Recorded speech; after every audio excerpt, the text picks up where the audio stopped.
Those days. I remember those days.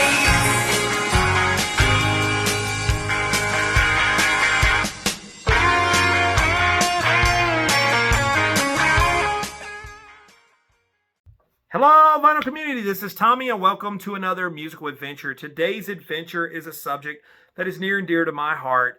Followers of my channel know that I'm a huge fan. Those of you who don't know will probably find out. Go back and watch some older videos. But I'm talking about one of my all-time favorite artists, Michael Nesmith. And I've done quite a few videos on Nes over the years on my channel. And so here's another one. But specifically, I'm talking about 7A Records and the reissues that they've done, the vinyl reissues that they've done for Michael Nesmith. They've just done 3 Michael Nesmith vinyl reissues. Now, a couple of things that they've done that are outside of the reissues has been this one, which is at the Paris Theater, which I believe was a BBC recording. Very cool. I got it on this orange colored vinyl.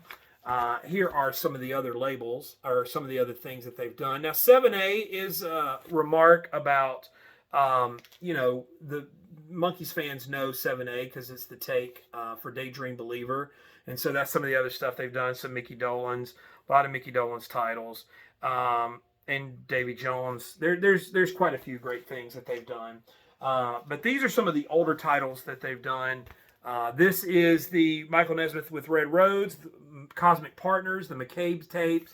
This was a picture disc. I'll show you guys. Not a huge fan of picture discs, but what do you do? You know, it is what it is. This was a recording of him and Red Roads playing at McCabe's. And of course, I'm having trouble getting it back in there, so I'm just going to set it kind of to the side here. Well, I say that. I'm scared I'm going to bend it if I do it that way. I shouldn't have taken it out, right? There we go. Got it back in there. And the other thing that they've done, which is really cool, is the Michael Nesmith and First National Band Redux live at the Troubadour, which is a very cool gold-colored vinyl. This was the reunion concert from a few years back, where he runs through some of those early country rock hits. Very, very cool record, and a must-have for any Nes fan. But this day, I'm talking specifically about the reissues that they've done of the old albums. And so I want to say, before we get into everything, I'm not affiliated with 7A Records. They've not sent me anything to review. Glenn and everybody that's involved, I know the names, but I've not really ever spoken to them. So I don't want you guys saying, well, it's just a big ad for 7A. I'm a fan of Michael Nesmith, and as a fan of Michael Nesmith, I appreciate what 7A is doing in keeping this music out there. These vinyl records have not been reissued in any form since they came out in the 70s. So for vinyl collectors, this is a great way to get your hands on these records. I think they've done a beautiful job. The vinyl pressings are quiet. They sound good. I'm pretty sure they're digital pressings. But there's nothing wrong with that. I mean, as long as they sound good. The Nesmith records weren't exactly the standard in high fidelity to begin with. And so, if you're kind of an audiophile snob, which I'm not, you might take issue with some of the things. But overall, I think they've done a fantastic job. I appreciate what they do. As a fan, I think it's great that these things are out there.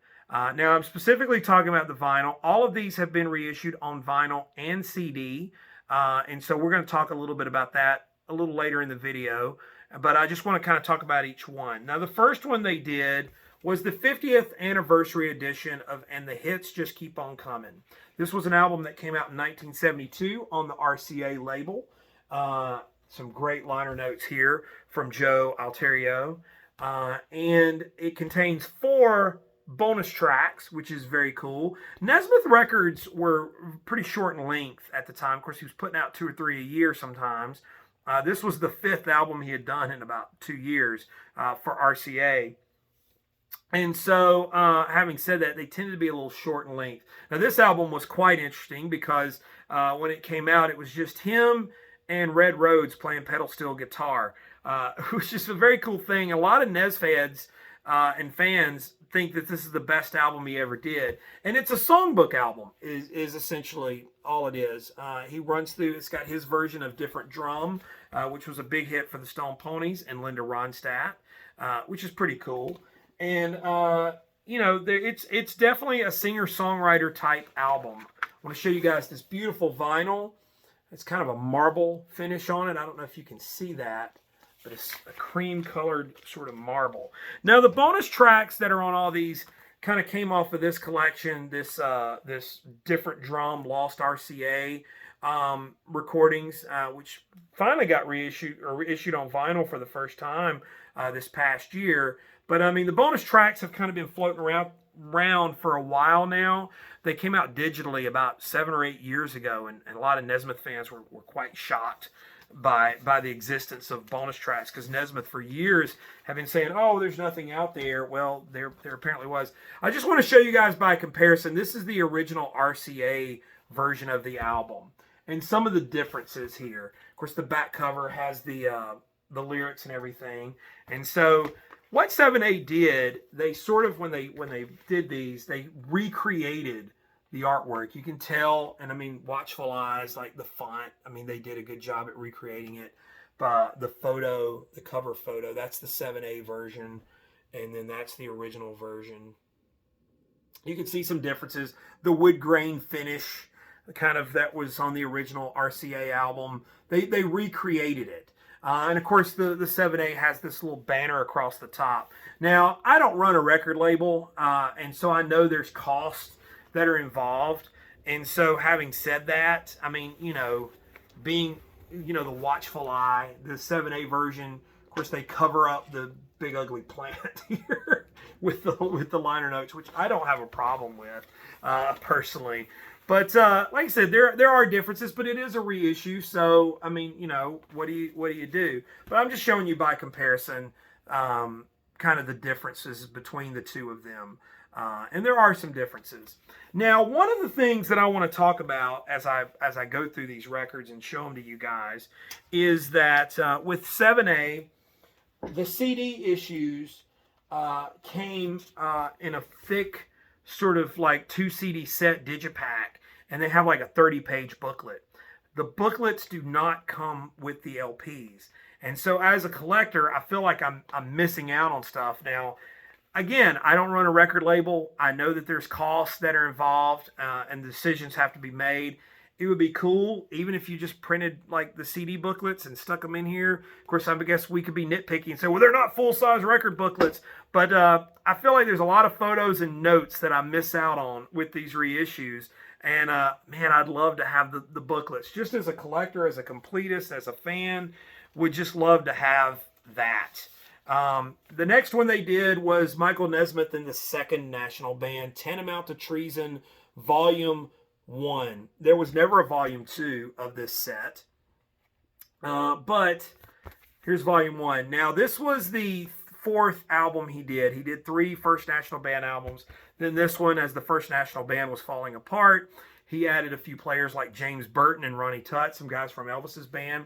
Put a beer recipe on the back cover here, which is pretty cool. And did some far-out wacky music. If Graham Parsons was the cosmic American music guy, I think Nesmith took it to another level. Of course, there's his note here where he talks about the album, how he doesn't listen to it or listen to it at least. Joe Alterio liner notes. Again, this is all you get. So whatever booklet came with the CD, which I would love to peruse that booklet, is not here. The other thing they did with this one, which was pretty unique, that's the original album cover right here. Of course, you see younger Nez there. But they got Wilson McLean, who did this artwork on the original album, to update the artwork, which is really cool. Now, if I want to be nitpicky, I might say, the purist in me would say reverse that, put the new artwork on the inside. But I guess 7A was probably saying, you know what, this is beautiful artwork. We want it to be seen. We're putting it on the front cover. and it just differentiates it from the original. But it's cool they put the original artwork in there. Of course, I want to show you guys this beautiful splatter blue vinyl. Very, very beautiful. Nice job they did with that. And again, by comparison, I just want to show you guys the original album. Of course, mine's a promo with the sticker on the front, but obviously the back cover was a bit of an upgrade with the color, full color there. But yeah, so, but as an album, you know, this is a wild Nesmith record. It's probably one of my favorites, but really, really nice. And the most recent one that they did was pretty much your standard Ranch Stash. Now, this one does have a 50th anniversary edition across the bottom of it. But again, a beautiful gatefold. On the back here is the original liner notes that Nesmith did. Song listing. Now, the other two hits just keep on coming. Tantamount to Treason, 4 bonus tracks. Again, all on that RCA collection. This one only has 1 bonus track. And the main reason why is because it's got, there was only 1 song from the sessions that was still around. Here's a nice little strip of the photo session, cover photo. Liner notes in here by Andrew Sandoval, longtime Monkey archivist. You know, if Andrew's involved with something, it's usually top quality. Also a nice sessionography. But again, there's a booklet that came with the CDs that the record buyers don't get. And that is probably my biggest complaint, if I have one, with these, is I love to see the booklets. The vinyl's beautiful, sounds great. I mean, I can't complain about any aspect of it. Now, again, and I'll say this, it's always about the music for me. And music's the first thing. And as far as music goes, you can't go wrong. Now, here's the RCA original pressing. And it came in one of those little slip covers. If I can get it open here, you can see the original. Of course, that's the photo. That was a cover photo that was rejected by the label. There's Nez's notes that are on the back cover of the 7A version. So, I mean, you know, there's the main differences. Of course, they've got the color coding there. And the photo's a little different. Of course, it does have the buy this record as he's winking at you, the suggestion. I believe the fonts are pretty similar there. So they did a good job at recreating that. You know, little things there, little differences, but not anything to really complain about. Like I said, my one criticism of the 7A reissues are the booklets. I just would love to be able to have the booklets, and of course, I guess you could say we just buy the CDs.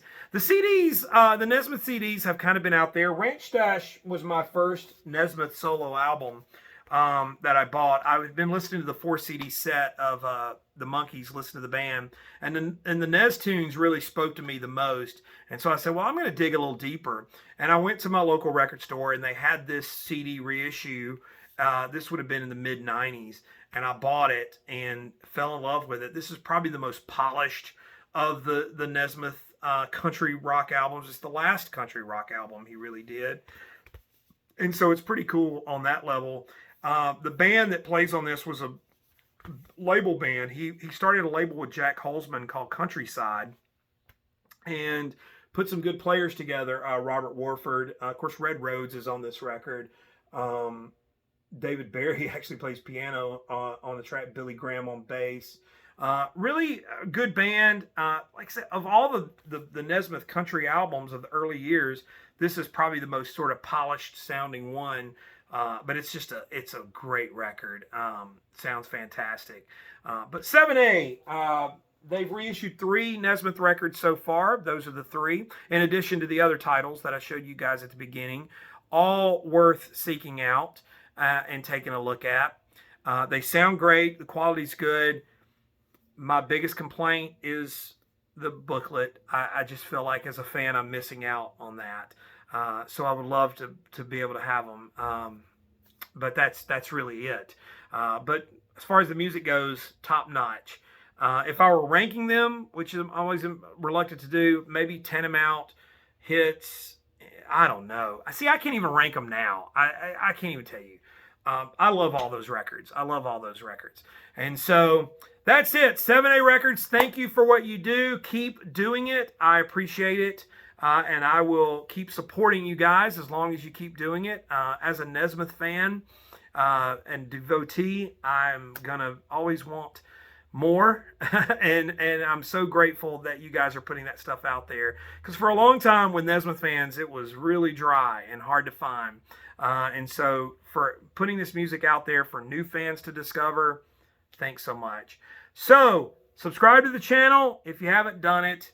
Do it. There's other Nesmith content. Go back and look at it. And maybe some of you who are kind of on the fence about Nesmith, what are you waiting for? Jump in. Grab a Nesmith record. You can get these from Deep Discount and Amazon. You can usually get them a little bit cheaper from Deep Discount because, again, it's a UK label, so it's import. So they usually cost a few dollars more, but you can catch stuff on sale or get coupons. Just check them out there.